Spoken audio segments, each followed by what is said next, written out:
ठीक है गाइस, अगर ट्रेडिंग में आपकी कैपिटल को कोई जीरो कर सकता है तो वो है आपका डर और लालच। आज की इस वीडियो में हम लोग यही जानने वाले हैं कि अपनी डर और लालच को कंट्रोल कैसे किया जाए। अपनी डर और लालच को कंट्रोल करने के लिए आप जब भी किसी ट्रेड में एंटर करो उससे पहले ही आपको अपना टारगेट और स्टॉप लॉस पता होना चाहिए। जैसे आपने ट्रेड में एंटर किया, आपका स्टॉप लॉस अपनी जगह में प्लॉट कर दो, अपना टारगेट सेट करके छोड़ दो।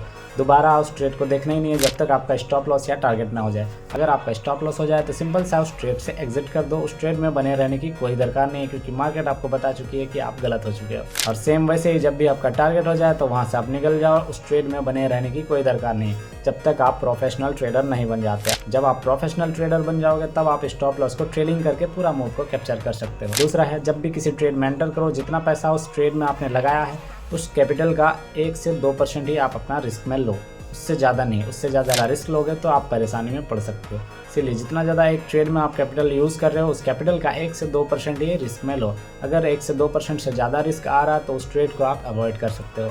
और तीसरा, आप डेली का लिमिट सेट कर सकते हो। मान लो एक दिन में आपको 2000 रुपये प्रॉफिट चाहिए और आप किसी ट्रेड में एंटर किए हो और आपको 2000 का प्रॉफिट दिख रहा है। सिंपल सा आप वहाँ से एग्जिट कर दो। टारगेट का वेट मत करो, क्या पता मार्केट साइडवेज वगैरह हो जाए, आपका टेंशन बढ़ जाए। इसीलिए आपका प्रॉफिट आपको दिख रहा है, आप तुरंत एग्जिट कर दो, ट्रेडिंग सिस्टम बंद करो और घूमने चले जाओ।